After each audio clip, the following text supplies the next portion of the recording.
మహాగణాధిపతయే నమః. ఓం గురుభ్యో నమః. ఓం శ్రీమాత్రే నమః. పరమేశ్వర స్వరూపమైనటువంటి జ్యోతిష, వాస్తు మరియు ఇతర అనేకమైనటువంటి శాస్త్రములను మనకు అందించినటువంటి మహర్షులకి నమస్కారం. అరుణాం కరుణాతరంగితాక్షీం ధృతపాశాంకుశపుష్పబాణచాపాం అనిమాదిభిరావృతాం మయూకైః అహమిత్యేవ విభావయే భవానీం. శ్రీమాత్రే నమః. మనం ఈరోజు ప్రతి ఒక్కరికి కూడా వాళ్ళ లైఫ్లో నేను ఒక గొప్ప స్టేజ్కి వెళ్తానా లేదా, కొన్ని కోట్లు సంపాదిస్తానా లేదా, ఒక మంచి పేరు ప్రఖ్యాతలు తెచ్చుకుంటానా లేదా అనేటువంటి ఒక ఆశ ప్రతి ఒక్కరికి ఉంటుంది, ఉండాలి కూడా. అయితే అది ఏ గ్రహాల వల్ల ఏర్పడుతుంది?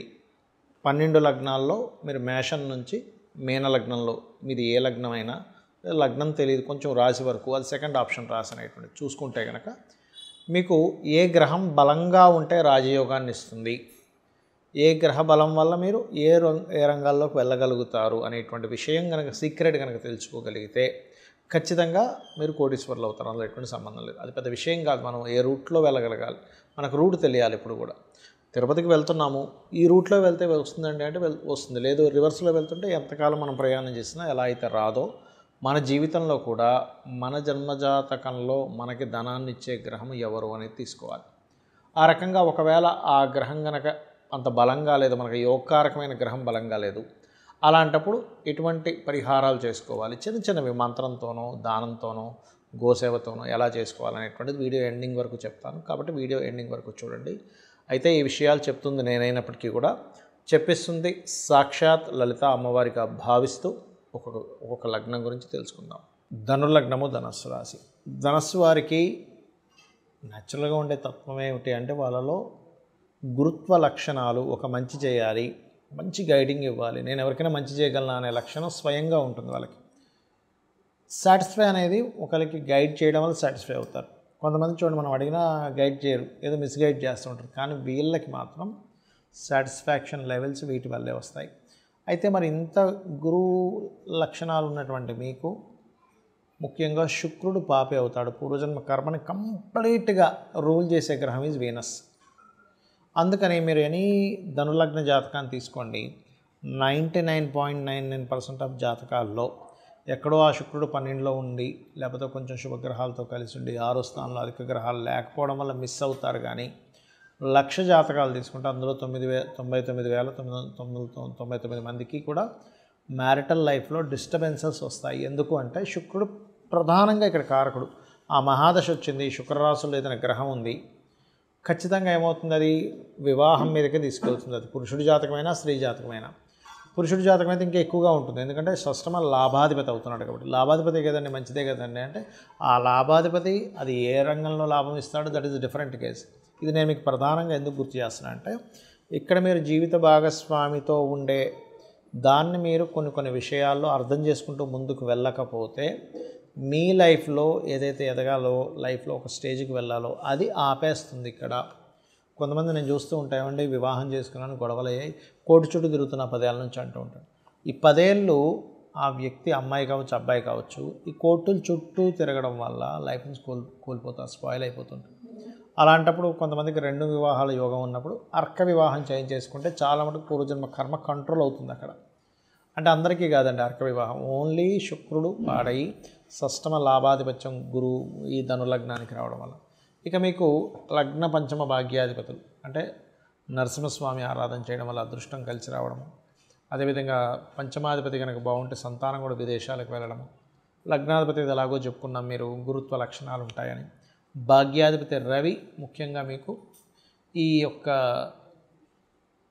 యోగాన్ని, అంటే రవి కనుక కన్యారాశిలో ఉన్నాడు అనుకోండి, మీకు ఇంకొంచెం ఎక్కువగా ఇబ్బందిని ఇస్తూ ఉంటాడండి. ఎందుకంటే భాగ్యాధిపతి లాభంలో ఉన్నాడు కదా. అయితే లాభంలో ఉన్నందుకు వ్యాపార యోగం బాగుంటుంది, అందులో ఎటువంటి సందేహం లేదు. వ్యాపారపరంగా అద్భుతమైన స్టేజ్కి వెళ్తాడు. కాకపోతే ఇక్కడ రవి దశమంలో ఉన్నప్పుడు ఇంకొంచెం అంటే వివాహ సంబంధించిన విషయాలు నాదే సాగాలని ఒక మొండి పట్టుదల కూడా వివాహ జీవితం మీద ఇబ్బందిస్తూ ఉంటుంది. అయితే మీకు శని ధనాన్ని ఇచ్చే ప్రధాన కారకుడు శని కనుక బాగుంటే ఇబ్బంది రాదు. శని కనుక పాడైతే ఆయన 3వ అధిపతి కూడా అయ్యాడు కాబట్టి శనివారాలు ఎట్టి పరిస్థితుల్లో మనీ మ్యాటర్స్ డీల్ చేయకండి. ఇక మీరు నిత్యము చేయవలసిన దేవతారాధన లక్ష్మీ నరసింహస్వామి ఆరాధన చేయండి, అన్ని విధాలా బాగుంటుంది. ఇక్కడ ఏంటంటే మనకి ఏ ప్లానెట్ పాడైంది అనేది ముఖ్యంగా తెలుసుకోవాలండి ఎప్పుడు కూడా. ఎలా అయితే మనం చూడండి మన బాడీలో మన బాడీ పార్ట్స్లో కూడా ఫలానా వైటమిన్స్ తగ్గాయి అన్నప్పుడు మనం ఏం చేస్తాం, ఆ వైటమిన్ తగ్గిన దాన్ని తీసుకుంటాం. లేకపోతే ఫలానా ఫుడ్ వల్ల మీ హెల్త్ పాడవుతుంది అన్నప్పుడు దాన్ని అవాయిడ్ చేస్తాం, అంతే కదా. బాగా షుగర్ ఉంది, రైస్ ఎక్కువ తినకండి, కార్బోహైడ్రేట్స్ విపరీతంగా వచ్చేస్తాయి, దానివల్ల ఇబ్బంది వస్తుంది, అప్పుడు రైస్ని అవాయిడ్ చేస్తాం, కాస్త కూరలు ఎక్కువ తింటాం. అలాగే మనకి కూడా జన్మజాతకంలో ఏ ప్లానెట్ మనకి యోగకారకమో ఆ ప్లానెట్ని ఇంకో ప్లానెట్ పాడు చేస్తున్నప్పుడు నవగ్రహాలకు కూడా ఆ శక్తి ఉంటుందండి. గొప్ప వ్యక్తిని చేసే శక్తి ఉంటుంది, మనకి ఇబ్బంది పెట్టే శక్తి ఉంటుంది. అంటే ఏమిటి, అవేవో మన మీద పనిగట్టుకొని కోపంతోనో ద్వేషంతోనో చేస్తున్నటువంటిది కాదు. మన పూర్వజన్మ కర్మే ఆ రూపంలో ఖచ్చితంగా వచ్చి మనల్ని ఆ రకంగా రూల్ చేస్తూ ఉంటుంది. అప్పుడు మరి ఉదాహరణకి రవి పాడయ్యాడు మీ జన్మజాతకంలో, కానీ యోగకారకుడు లేదా శత్రువై పాడయ్యాడు. అలాంటప్పుడు చేయవలసిన రెమెడీ ఏమిటి అంటే సూర్య నమస్కారాలు చేసుకోవడము, గోధుమలు 1 కేజీ గోధుమలు, ప్రతిదానికి కూడా కేజీ గుర్తుపెట్టుకోండి, గోధుమలు దానంగా ఇవ్వడము, అలాగే ఆదివారం నాడు ఇవ్వడం, దాంతోపాటు రెడ్ కలర్ క్లాత్ ఇవ్వండి, ప్లస్ గోధుమ రవ్వ గోవుకు తినిపించండి, సూర్య నమస్కారాలు చేసుకోండి. అప్పుడు మీకు అంటే మీ జన్మజాతకంలో రవి వీక్గా ఉన్నాడు, రవి వల్లే మాకు ఇలా అవుతుంది అన్నప్పుడు తండ్రిని నమస్కరించుకోవడము, తండ్రి పాదాలకు నమస్కరించుకోవడం చేస్తూ ఉండాలి. అధికారులతో గొడవలు పెట్టుకోకూడదు, ఎందుకంటే వీక్గా ఉండే ప్లానెట్ వల్ల ఇబ్బంది వస్తూ ఉంటుంది. ఇక చంద్రుడు వీక్గా ఉన్నాడు, మీకు మెడిటేషన్ ఎక్కువగా చేస్తుండాలి, నదీ స్నానాలు ఎక్కువగా చేస్తుండాలి. ముఖ్యంగా స్నానం చేసేటప్పుడు గంగేచ యమునేచ గోదావరి అని ఒక శ్లోకం ఉంటుంది మనకి, లేదా గంగా నది గంగే అనుకుని స్నానం చేసినా కూడా మీరు ఎప్పుడైతే వాటర్ని ఒక దేవతా స్వరూపంగా చూస్తారో అది ఆటోమేటిక్గా మీకు చంద్రదోషం పోతుంది. మాతృమూర్తికి అంటే తల్లిగారికి రోజు నమస్కరించుకోవడం చేస్తుండాలి, వాయువ్య దోషం ఇంట్లో లేకుండా చూసుకుంటుండాలి, బియ్యము దానంగా ఇస్తుండాలి విత్ వైట్ కలర్ క్లాత్తో పాటు. అదేవిధంగా గోవులకు ముల్లంగి తినిపిస్తూ ఉండండి, లేదా కీర లాంటిది. ఇక కుజుడు పాడయ్యాడు, ఏమవుతుందంటే సర్వసాధారణంగా కుజుడు గనక ఎఫ్లిక్షన్ ఇచ్చేటప్పుడు భూములు అన్నదమ్ములు గొడవల వల్ల ఇస్తూ ఉంటాడు.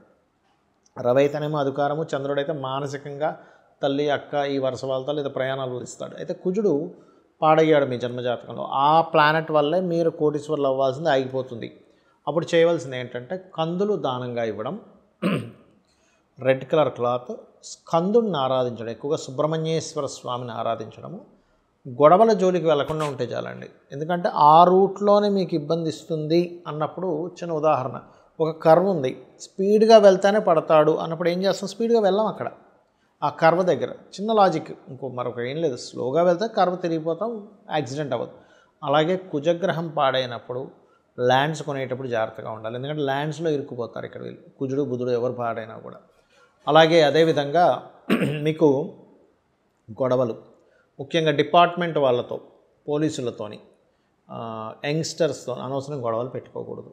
గోవుకి క్యారెట్స్ తినిపించడము, సుబ్రహ్మణ్యేశ్వర స్వామి ఆరాధన, లేదా నిద్ర లేస్తూనే ఓం స్కందాయ నమః అని నామస్మరణ చేయడం. ఎప్పుడైనా గుర్తుపెట్టుకోండి, ఏదైనా ఒక ప్లానెట్ బాగాలేనప్పుడు ఆ రోజుల్లో మీరు ఏది మంగళవారం కుజుడు అంటే ఏది ఇంపార్టెంట్ ఏవి స్టార్ట్ చేయకూడదు. ఇక బుధగ్రహం పాడైంది, మీకు స్పాయిల్ అయింది, అప్పుడు చేయవలసింది ఏంటంటే విష్ణు సహస్రనామాలు వింటూ ఉండాలి, శ్రవణం పఠనం ఏదైనా చేయొచ్చు, గోవులకి గోంగూర తినిపించడము, బంధువర్గం వారితో ఒక్కోసారి మనకు తెలియకుండానే కొన్నిసార్లు చాలామంది తెలియక అది ఒక అలవాటు అయిపోతుంది, అక్కడ మాటలు ఇక్కడ మాటలు అక్కడ వినడం, అవునా అనుకొని మనం రియాక్ట్ అవ్వడం, ఇవి చేయకూడదు. బికాజ్ ఆఫ్ కమ్యూనికేషన్స్ కారకుడు, ఆ కమ్యూనికేషన్స్ వల్లే ఇబ్బందులు వస్తాయి. సో ఇది. అండ్ వ్యాపార సంబంధించిన విషయాలు తొందరపడి చేయడం, ఇవి జాగ్రత్తలు తీసుకోవాలి, పెసలు దానంగా ఇస్తూ ఉండాలి. ఇక గురుగ్రహం పాడైంది మీ జన్మజాతకంలో, అప్పుడు ఏమిటి అని చెప్పి చూసుకున్నట్లయితే గురువు ప్రధానంగా ఇక్కడ గురుగ్రహం పాడైనప్పుడు మిస్గైడింగ్స్ ఎక్కువగా జరుగుతూ ఉంటాయి. అలాంటప్పుడు సరైన గైడింగ్ మనం తీసుకుంటున్నామా లేదా అనేటువంటిది ఒక జాగ్రత్త తీసుకుంటూ, మీకు దగ్గరలో ఆలయాలు ఉన్నట్లయితే అక్కడ మీరు పసుపు గంధము ఆ ఆలయాల్లో దేవతా సంబంధించిన కైంకర్యాలకు వాడుకోవడానికని మీరు భక్తి శ్రద్ధలతో ఇవ్వడము, గురువులకు నమస్కరించుకోవడము. ఎందుకంటే గురువు పాడైతే కనుక ఏమవుతుందంటే గురువుల ద్వారానే, అంటే గైడింగ్ చేసేవాళ్ళే సరిగ్గా చేయరు, ఇది ప్రధానంగా తీసుకోవాలి. అదేవిధంగా మరొక విషయం ఏంటంటే ఈ గురువారాలు ఇంపార్టెంట్ డెసిషన్స్ తీసుకోకూడదు, గోవులకి అరటికాయలు తినిపించడం గురువారం చేస్తూ ఉండాలి, ఇది ప్రధానంగా తీసుకోవాలి. అదేవిధంగా కొన్నిసార్లు ఏంటంటే మీకు ఇష్టం వచ్చిన, అంటే చాలామంది తెలియక ఏంటంటే ఒకదానికి ఇవి చేస్తూ ఉంటారు, కొన్ని దేవతా సంబంధించిన విషయాల్లో కానీ తెలియక. కొంతమంది చూడండి కొన్ని నియమ నిబంధనలు తెలియక ఏదో దేవతా సంబంధించిన ప్రారంభిస్తూ ఉంటారు, దానికి కొన్ని నియమాలు ఉంటాయి, అవి ముఖ్యంగా శుక్రగ్రహం పాడైతే సర్వసాధారణంగా స్త్రీ శాపం శుక్రగ్రహం వల్ల వస్తూ ఉంటుంది. అంటే ఏమిటి, మీరు పూర్వజన్మల్లో స్త్రీకి ఎవరికైనా ఇబ్బంది పెట్టడం వల్ల ఈ రూపంలో స్త్రీ రూపంలో వస్తుంది ఇక్కడ. అలాంటప్పుడు వీలైనంత మట్టుకు వారితో మర్యాదగా వ్యవహరించడమే ఉత్తమమైనటువంటి రెమెడీ. అంతకు మించి మరొకటి ఏమీ లేదు. అంటే ఇవన్నీ నేను మీకు ఎందుకు చెప్తున్నా అంటే మనిషి ఎందులో ఇరుక్కుంటాడు, ఏ ప్లానెట్ వాళ్ళు, ఇది తెలుసుకుంటే చాలు మనం గొప్పవాళ్ళం అవడానికి. అలాగే మరొక విషయం ఏంటంటే ఈ శుక్రగ్రహం మీకు మంచి ఫలితాలు ఇవ్వాలంటే శ్రీమాత్రే నమః అనే మంత్రానికి మించింది మరొకటి లేదు. అలాగే శుక్రవారాలు, శుక్రుడు పాడయ్యాడు, షష్టాష్టకాల్లో ఉన్నాడు, లేకపోతే పాపగ్రహాలతో కలిసి ఉన్నాడు, ఎటువంటి ఇంపార్టెంట్ డెసిషన్స్ కానీ ఏవి కూడా శుక్రవారం తీసుకోకండి. శ్రీమాత్రే నమః మంత్రము, విష్ణు లలితా సహస్రనామాలు చదవడము, గోవులకి 3 చపాతీలు తేనె పూసిన నూనె వేయకుండా కాల్చిన చపాతీలు 3 చపాతీలు తినిపిస్తూ ఓం సంపత్కరీ సమారూఢ సింధుర వ్రజ సేవితాయ నమః చేస్తూ ఉండండి. ఇక శని అంటే సహజంగా రోగానికి కారకుడు, లేట్ అవ్వడము, అన్నీ కొంచెం అవమానాలు పడడం జరుగుతూ ఉంటాయి. బాగోపోతే, బాగుంటే ఆయనే గొప్ప వరాన్ని ఇచ్చినట్టుగా అన్ని అద్భుతంగా కొన్ని తరాలు సరిపోయేంత దానాన్ని కూడా ఆయన ఇస్తాడు, ఆస్తుల్ని. కానీ నూనె దానంగా ఇవ్వండి. శని మీకు వీక్గా ఉన్నాడంటే నూనె దానంగా ఇవ్వడం, గోలుకు బెల్లం తినిపించడం, నువ్వులు దానంగా ఇవ్వడం, శుక్రుడికి అయితే బొబ్బర్లు దానంగా ఇవ్వడం, ఇవి చేయండి. అలాగే విత్ బ్లూ కలర్ క్లాత్తో. ఇక రాహుకేతువులు కనుక అయ్యారంటే, రాహువు ముఖ్యంగా ఏంటంటే మీకు ఇల్యూజన్, అంటే ఏదో జరిగిపోతుందని ఒక భయాన్ని క్రియేట్ చేస్తాడు. కేతు ఏంటంటే నాకేం అవసరం లేదనేటువంటి ఒక రకమైన స్థితికి తీసుకెళ్ళిపోతాడు. అంటే నాకేమీ అక్కర్లేదు, నాకేం పట్టట్లేదు అనేటట్టుగా. అంటే ఇది వైరాగ్యము అండ్ మోసపోవడానికి రాహు కూడా కారకుడవుతాడు. కాబట్టి మీరు రాహుగ్రహం బాగా వీక్గా ఉంది, ఇబ్బంది పడుతున్నాము అన్నప్పుడు మీరు చేయవలసింది ఏమిటంటే దుర్గా ఆరాధన, మినుములు దానంగా ఇవ్వడం. కేతు వీక్గా ఉన్నాడు అన్నప్పుడు గణపతి ఆరాధన, ఉలవలు దానంగా ఇవ్వడం చేయండి. ఉలవలతో మల్టీ కలర్ క్లాత్, మినుములతో సిమెంట్ కలర్ క్లాత్ దానంగా ఇవ్వండి. ఖచ్చితంగా ఇది చేయడం వల్ల రాహు తాతగారిని ఎక్కువగా నమస్కరించుకుంటూ ఉండాలి. కేతు అయితే అమ్మమ్మని నానమ్మని ఎక్కువ నమస్కరించుకుంటూ ఉంటే వాళ్ళ బ్లెస్సింగ్స్తో మీకు ఉండేటువంటి దోషాలు పోతాయి. అమ్మవారి అనుగ్రహం కూడా మీకు కలుగుతుంది. శ్రీమాత్రే నమః.